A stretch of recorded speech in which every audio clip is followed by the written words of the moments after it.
Audit Arizona, which has now changed in the last couple of years to become Audit USA. We've learned from experience that it's necessary to work elections proactively, and that's what we do. We believe it's very important to get in front of all of this. My goodness, is doing all this. What's that? We're close. Oh, we're close. So it'd be a lot nicer if I had my presentation. Yeah. Thank you, Train. Train and me spent 2 weeks together in North Carolina, and I can tell you right now, spending 2 weeks with me after you get done, you deserve to get a T-shirt. It says, "I survived John Brakey on a mission." Because definitely, working in North Carolina and finding somebody as gifted as Lynn Bernstein, an actual rocket scientist who understands this stuff, is, quite a nice situation. It really is. And then to be able, later today we're going to have a presentation of my good friend Emily Levy. And I think her presentation is going to be very, very important because we want to put the act back in activism. To be an activist means to act, okay? We're not professors. We're not trying to, put peer pressure out on each other. We're trying to open doors to get people in to go ahead and make change. Oh, we're getting close. We got a screen working here, huh? Well, it's coming. Hey, we did it. How about that? Okay, let's get this thing rolling. Thank you, Train. Okay. Why we must be proactive before an election, not reactive. Audit USA is an acronym that stands for Americans United for Democracy, Integrity, and Transparency Election. We're a group that's been around a long time. Our mission in 2004 has been the same as it is today. We work to ensure that the fundamental right of American citizens to vote and have each vote counted as intended in a secure, transparent, impartial, independent audit election process. Wow. I don't think we got such high ideals. I think that's what democracy is based on having happen. But we live in a country, and then when I'm out there, I have to go out and publicly speak and meet people and say, hey, for our democracy to recover, we the people must understand and address 3 major issues. I found a 4th one in North Carolina that I'll get into. Election fraud, voter suppression, also done by micro-targeting, like Emma was talking about, how they psychologically get in our heads. And then, of course, the big one that Steve Rosenfeld has written a lot about is gerrymandering, how devastating it is to what happens out there, and how we have to learn to go ahead and fight these things. We see transparency as the solution. This is not a complex problem that we have. And we've learned from experience that it's necessary to work proactively, not reactively. It's easier to prevent a stolen election than to catch one afterwards. As Benjamin Franklin said, an ounce of prevention is worth a pound of cure. And that's what we're trying to apply to the system out there. And I'm going to go into different ways this can be done. Because, definitely, I work with lawyers. They seem to be always my best friends. Okay? After 15 years of experience, and many election cycles working with 2 great election attorneys. I mean election attorneys who specialize in this. And now working with Chris Sauter in Washington, D.C. for the last 3 years, we have built a rearview mirror of knowledge learned on the front lines of elections in this country. Attorney Chris Sauter is a nationally recognized expert in post-election process. He authored the book, The Recount Primer, 1994, considered the definitive guide to election disputes. We've been in from Maine to Florida. Chris has been involved in almost every major recount notable since 2000, where he was in Florida and told them not to do the dumb thing they did. He told them to count the whole state, and they didn't. He ran the Al Franken recount, $15 million. And so those are the kind of lawyers. And here's a picture of Chris. I want you to know, Chris started his first campaign. He worked for Robert F. Kennedy. He just turned 70 years old, and he's turned this into a mission with us. Chris's perspective when he first got into this thing, he saw things from the top down. People like me and Emily and Lulu and Karen and others are on the front line, and we see things from the bottom up. They don't treat us the same way that there's some famous professor coming in, how they honor and obey. They see us as gadflies, okay? And, on that. This is Chris just before Obama left office. He worked on his campaign and was his first election attorney, and really the big one for the whole thing. know that politics is a game of fear. Those who do not have the ability to fight power elites do not succeed. The platitude about justice, equality, democracy are just that. They're goddamn platitudes, I'm sorry to say.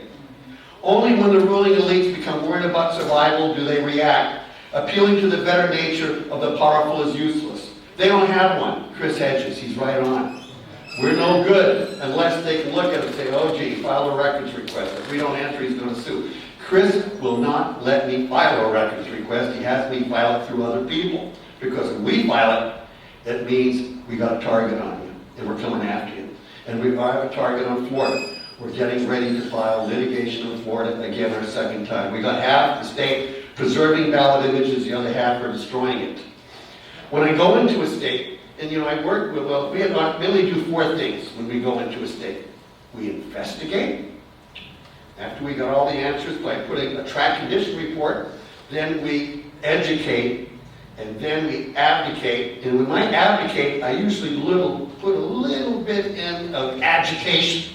I find that's how you get the dirt out. And I can definitely be a pit bull with a smile and agitate you, okay? And play the game of civility, which is very important. Before we go into a state, Susan Pinchaw investigates by doing a statewide detailed track condition report. When we go into an election department, we already know most of the answers to what is going on. Now we want to see how honest they're being, because a lot of times they'll give you set answers because most people don't speak the language of geek elections. It takes a geek to understand the geek Greek language of elections, and it makes it very tough. So we go in and we evaluate, and the style that I go into is, I'll go into a little later, but I want to tell you where we've kind of moved on with this thing. In Arizona in 2016, we had a legal fight that opened my eyes up, okay? The digital ballots images are public records, and ballots are election material under the law. In the digital ballot images, rather than the paper ballots, are tabulated by the vote scanner. Therefore, digital ballot images must be preserved in the chain of custody. And I'm going to go into a little bit more of this a little later. What that leads, when I find out that you're destroying this stuff, is that first off, they're mandated by law to follow the law. Now, that's a mandate. If you're not following the law, and I've instructed you, and I've gone to you and say, hey, Charlie, we disagree. And, I've explained to you that if it's generated in the chain of custody, you must preserve, you must save these, okay? And so what we file is a writ of mandamus. It's a very simple act. We try not to get into complicated long-term court cases. You could say that we're really bad people, because what we do is that we ask them to follow the law. No more, no less. It's a simple case. We file a case, writ of mandamus with an injunction stopping them from doing something that could be harmful to we the people. And we get into court very rapidly. Of course, they'll try every kind of little excuse to get you out or whatever and stop it. But in many cases it works. Many cases they kick you out because of a technicality. Our first case in Florida, we were kicked out because we sued in federal court, and believe it or not, the judge apologized. He said that we were right, but we didn't have a right to private action. Only the feds could enforce there. But we had a good federal judge. We figured it was worth a try. We did it, and now we're getting ready to go back. So now in state court to do the same thing. We've been in Alabama. Wow, what an election. Roy Moore. I want you to know after Roy Moore lost, he claimed that the ballot images would have proved that the election was stolen, but they destroyed it. We won that case in court in the morning. We were on our way from Montgomery, Alabama, and believe it or not, it's really interesting when you do your first case deep in the South, and you're in Alabama, okay, and all of a sudden you take a day off and you tour the area and you get the history, and then you go across that bridge, and you find out how discrimination worked, and you found out how people of color were abused, which is a whole story I'll get into a little later too, because I'm finding that when they go into these counties, it's like, why do they rob a bank? Well, because that's where the money is. I'm finding that, like, for example, when I was in Ohio with Bob, there was 15 counties that had digital images. Only 3 were destroying the images. It happened to be the 3 largest counties of color. You know what the other 12 counties said? Hey, this is pretty good stuff for auditing and adjudication. We don't have to open the boxes because that takes almost a court order to do. We can go to the images and see, why was there 30% undervotes, like what Karen found out there? If there was images, they could have gone back and looked. But that was the old system. Optical scanners, they go down on a ballot, they see a dark spot, if it absorbs, that's how an optical worked, then that was your vote. Left no evidence behind. These new systems make a digital copy. So anyway, I'm just going to zoom by Ohio. I touched it already because I'm running out of time already. Virginia, we negotiated with them. We got to go back and do more work. Maryland, wow, I was impressed. And Steve has written some great articles. I encourage people, because they do auditing with ballot images. If it's a close contest, and let's say you two are running against each other, they're going to call you in. They're going to say, hey, can I give you everything that you two can analyze, and then tell us what you want to do? And a lot of people, once they get this and they have a program to make it work, they can tell if they really won or really lost. And to me, that's important. Of course, images, as was said yesterday, can be gamed. But I want you to know, ballots can be gamed too. I was in one election for 9 years that they changed out 30,000 ballots using ballot on demand. They took the ballot from Pima County, they disappeared for 6 weeks. We know they were fake because it was all the same paper stock. In this box, this kind of a ballot, only 1,100 ballots can fit in it. In the other box, they could fit 1,400 in it. Interesting, huh? What they did there. That's part of the games that are played. Florida, I mentioned what we're going to be ready to do there. North Carolina, wow. You know, that's a state, when I walked in there, I found a quadfecta of problems, like I was saying. The fourth problem of beyond election fraud, voter suppression, gerrymandering, blew my mind, because if you vote early in North Carolina, and we found out South Carolina, and we're hearing parts of Georgia, and maybe Texas, you don't have a secret ballot. 65% of the people who vote in a presidential election, they secretly put your name on the ballot. I walk around and say, hey, when you vote, do you know that they're secretly putting it? And they go, what? I didn't know that. They've been doing it for 10 years. How do they do this? Because they said, we'll give you same-day voter registration. But we want the availability, in case somebody dies before election, to pull their ballot out of the box. Or if they voted twice, they can do that. That is bad. It really is. Voting is a secret process. Counting is a public process. They told me, oh yeah, we're saving ballot images in North Carolina, but you can't have them because, see, we put a secret code on the ballot, and if you get those ballots, you might be able to tell people vote. Well, we investigated that. You have to give me the list, because the way it works is, the first day of voting, if your voter is 089, they'll put 089. And 089 is tied to your voter registration card. So if that list is available, they'll know how you vote. This is just hideous. North Carolina, there was basically, these are the stats before we got into the state. 47% of the state was already digital. 19.38 was optical using M100s. And then I found this hideous voting system that was thrown out of Florida. It was called the iVotronic. Going to a state coalition building is a very important part of what we do. And when I got to North Carolina, I didn't know anybody. But after I found these problems, I said, God damn it, I'm not leaving this state until I have a coalition, because this is incredible. Great state, good systems in most of the state. Yes, 2.7 million people were voting on push-and-pray voting machines that were thrown out of Florida in 2006 and 2007 from what happened there. And so that's where the coalition came together, and it worked very well to be effective in organizing. I was very fortunate to work. Andrea Miller was able to hook me up with a man named the Reverend Rodney Sadler, who's with Progressive Democrats of America. He's a lieutenant. I see you know him. He's a fabulous human being, just fabulous. And also Dr. Spearman. And also, it's just a blessing to work with the communities of color finally, because that's where I find in Broward County, when I was down there for that election, okay, you know, I seem to somehow get gravity pulling me to these bad spots, because that's the opportunity that we can learn and how to be better proactive.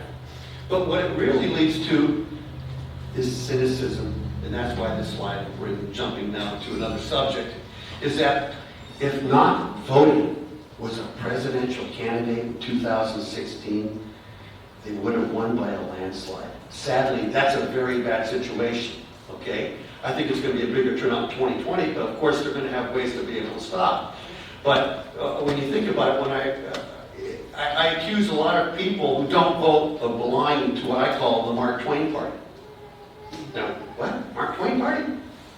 Mark Twain said over 100 years ago that if voting made any difference, they wouldn't let us do it. Okay? And that's what I'm trying to work on changing. Because, when I sat up here 2 years ago, I said, hey guys, by 2020 election, the way it looks to me, and I've been tracking digital for many, many years, that this country could be 80 to 85% digital. Okay? Now, I did not count on a secret machine coming out that was very well head off their site when I talked about the express vote, which Lynn's going to go into more, and you've heard more about. She's got a fabulous presentation. But it is awful to know that they've pushed these machines out all across the country. Maryland, Delaware, the whole state of Delaware bought the XL, okay? They have no paper. It is a corporate state, and it's very easy to manipulate. We're looking at a political strategy, and a legal strategy, I should say, with Chris Sauter, is that he's saying, hey, they're taking the right of oversight. They're getting us to a machine, which, Steve did some great interviews, and I hope I'm not leaking anything, but, they call this machine the good son of the DRE, the direct recording electronic, okay? And we just see an ultimate disaster and manipulation that could be done because hand-marked paper ballots are very important because hand-marked paper ballots are hand-marked. And when you mark them, there's all different ways people mark. They become basically like a snowflake, okay? And so basically, we have to, and when we talk about propaganda, when Emma was talking about what's going on, I want you to know when ES&S is out there selling these machines, which me and Train got a lot of this on video, they would stand up and say, do you see this thing around the ballot? They said, that's a barcode. That's what they say. And then they'll say, we've been using these for years, so don't be afraid of the express vote. It's the same thing. It's not. The express vote ballot is not a ballot. It's a summary result. It's easily counterfeited. Hey, I was in an election that they reprinted 30,000 ballots using ballot on demand. Okay, it was a 9-year case. We had a confession how the whole thing was done. At the end of that case, they won the case by getting us booted out of the second round going through the court system by saying that we wouldn't claim that they would steal in the future. Because it was a lot of years back. We built a new facility. And yes, we did some bad things back then, but that's all changed. Case dismissed. That's how it worked. Because the judge said, well, if they did do it, what am I supposed to do? Crazy, huh? What a system. That's what we're trying to change. I'm quickly going to do a 2-minute rant here. Volkswagen. Wow. What did they teach us? Okay? A logic and accuracy test is when you take a bunch of these ballots and you pre-fill them out, and then you run through the machine and say, hey, they added up right. Okay?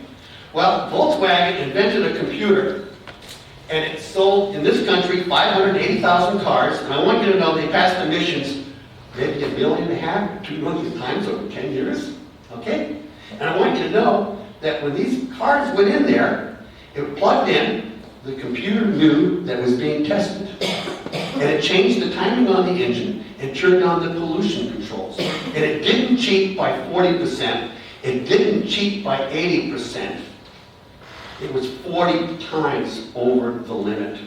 And it knew it had to be cheating because the back wheels weren't turning because they had a sensor built there. And when they put it in drive mode to see how it run under load, it was putting out data that was correct because it did tricks to do that, change the timing and turning on the pollution controls. I want you to know it led to, in Europe, they sold 11 million of these cars worldwide. In Europe, other companies were cheating, even General Motors when they're building diesels.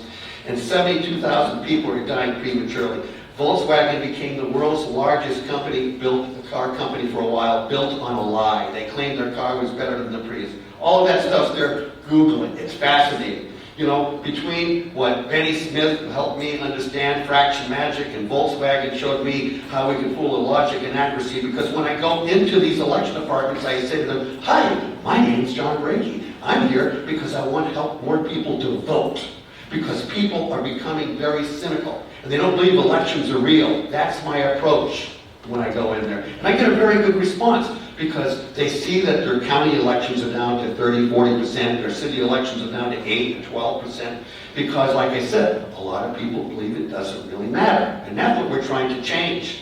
You never change things. The slide I used last time, I'm going to use it again. To change something, build a new model that makes the existing model obsolete. Very famous man, Buckmaster Phillips. Ballot Images change that model, and that's why they're hiding or destroying them. Okay? But I want to point out something very important. The importance of ballot images. First off, there are those who claim that hand-marked paper ballot images could be hacked. Well, we say at AUDIT that hand-marked paper ballots could also be hacked. We know that hand-marked paper ballots could be manipulated if the chain of custody is not secure. And there are those who are concerned that ballot images could be hacked. However, here's the beauty of ballot images. It's redundancy. In other words, the ballot images are part of the chain of custody and prevent manipulation of the paper ballot. A risk-limiting audit can be done to ensure that the ballot images are correct and reflect the ballot votes. The fact that ballots and ballot images protect each other add a layer of protection against hacking.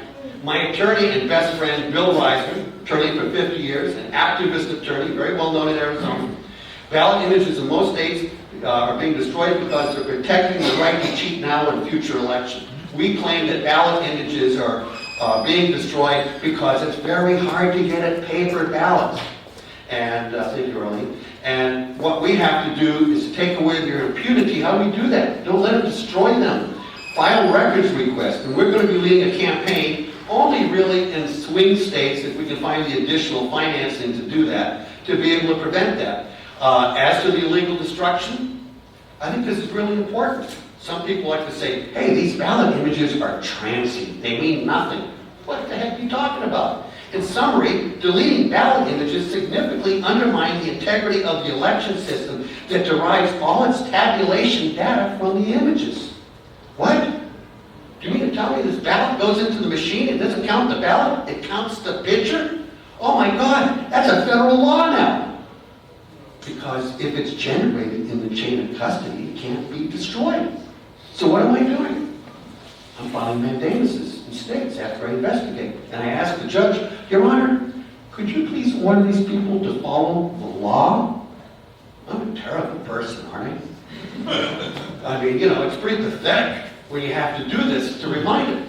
And so that's kind of part of it. But I want to say this, fraction magic can change the vote totals on the fly. We know that. But it cannot change a hand-marked paper ballot. So what do? They make it very hard to get. Understanding ballot images and related documents. 3 types of public records, okay? If you get the ballot image, which instantly, as a ballot goes into the machine, it takes a picture. If it's an 850 in a millisecond, it will recreate a cast vote record, and I'll show you that, what it looks like. And then when it gets to the central tabulator, it loads it into an LBR. I'm going to go more into that. And if you ever get this to go to our site, you'll find a program that will teach you how ballot images work. And I'm just so pleased that Ray Lutz is here because he's going to really tell you some really exciting things which are happening in ballot image technology that Ray is working on. And once again, how we can make elections transparent, trackable, and publicly verified. What you're looking at is something that I thought was specially made for us in 2015. Because of the lawsuit that I was in 2007, where I had the honor of meeting the famous Merle King, a real sleazeball, okay? I mean, after he came in, he said, gee, I bought my own way here, and they only gave me a donation of $10 because my integrity is that high. After my lawyer got done with him, I was surprised that Pima County said, could you please give us back the $10? Okay? Because he came in with this crazy notion that if we got the databases, maybe mayhem, chaos would break out, possibly worldwide. Wow, what a defense. If you look at column 3, okay, is that this is a primary. And I want you to know, column A ends at column HH, because we have in our place an insane amount of ballot styles. In a primary, we could have 2,000 different types because of fire districts and all sorts of stuff. We've got a pretty complex ballot. We do manage to get it down to just back, front, and back, although. And you're looking at something that we call the list of vote records. And that right there, one row is everything that you vote. Everything. Okay? In the old D-Vote system, I spent thousands of hours on that. It was a Microsoft Access. There's files up here, files down there. It was just incredibly bad. And to see that this is the basis, and this came out of the next generation after 2004, they kind of laid out how these things are supposed to work. So they really simplified it. I guess the EAC did something right to have this part happen. Okay, when you get an image, if you look in the top here, you're going to see 4-3 I. I is for image. 483C is a cast vote record. Okay, these things are made instantly. Like I said, the 200, it's a millisecond that it's made. On a DS200, it's a lot slower. It takes about maybe 6 to 8 seconds. You'll see the ballot go to the machine. I can show you a video, but I haven't got time. And the ballot stops, a clock clicks. That's made the cast vote record. If it's good, it will go in the box. If it's bad, we'll send it back out to you and say, hey, do you want to correct the mistake? Okay? Once you get this, and if you look at this, there's the image, there is the cast vote record, and there's the list of vote records, is that through friends of mine and Emily, we were able to go ahead and have somebody build us a little program that would load the images and load the cast vote record right into these databases, that this LVR, because then you could go ahead and then analyze. Like for example, right here, 483I. If I click on it, will come on an image. I'm not live, I can't do that. And then I can click on 483, and I want to see if U.S. Representative represent Neil won, or the governor's race, which is right there, or Rick Ashley. I can examine those. With Ray's help, we're going to be able to do it faster. Okay? That is an important part of making elections transparent, trackable, and publicly verified. But more important is to take away the impunity of a hacker, because hackers don't want to get caught. They don't. That's why they're destroying this stuff. That's why I'm running around the country. They say, why are you saving? Why would I save those? I have the originals. Well, it's because it's the law. That's why. And those, by the way, are public records. And we need to be able to get these things. And in some states, like Florida, they got great records request laws. And if you get it preserved, and let's say, for example, you can't get it, you should be able to get to a judge and say, Your Honor, this is a very inexpensive thing that we want to do. It's a matter of clicking on a mouse, copying, and moving to another file, let us have them. Or under your supervision, can we check them? And then have the right to go back and pull a couple. Ballot images can be put online by precinct. That is already happening in certain parts of this country. Madison, Wisconsin's doing it, okay? San Francisco's already committed, I think you told me, Jim, that they're getting ready to do it. And we're working other places, records requests are getting, but we want to see them put online for everybody. Commit your results. Show us that elections are real. That's what we want to do. The solution to a black box is a transparent box. We need publicly verified elections. Anything less is unacceptable. I've learned to unrig a system. You first need to unrig yourself. Realize that you're being fed propaganda. Best-selling author Brene Brown said, vulnerability is the birthplace of trust, love, belonging, and courage. I agree. Be courageous. But when you're courageous, don't be stupid. Okay? And what I mean by that, I teach the 7 C's, you know. I find talented people like this little lady over there, Lynn Bernstein, I consider her daughter, her grandkids, her kids, my grandkids. We talk about the need of the 7 C's: character, capacity, credibility, civility. I can call you bad names real nicely. That's civility. Citizenship, country. But the big C is courage. Courage to stand up. I'm scared every time I get on stage and do this. I get scared when I walk into an election department, how I'll be received. It's not easy. But when I walk in there, I see my children and my grandchildren. I'm there for them. I'm there for that little kid in the back of the room. I'm there for all the future, because I don't see much of the future. When I was in Miami, Florida, in Hollywood, Florida, I took a walk at high tide, and they just raised the street 4 to 6 inches, and there was 2 inches of water on it already. Wow. Okay? You know, we do have big problems. This is a big election coming up. We need to be proactive. We don't need sour grapes. Oh, what are you doing? You're just a sore loser. Let's make our claim before the election. Let's go ahead and go after it. Because at the end of my life, I know that I'm going to do everything I can to say that I tried. And I want other people to join me. And you got to have love in your heart to do the work that I do, because the stress is terrible. It really is. And so I believe that saving the world should be fun. Okay? Because if we don't, we're in trouble. Thank you very much. Transparency is the solution. Thank you.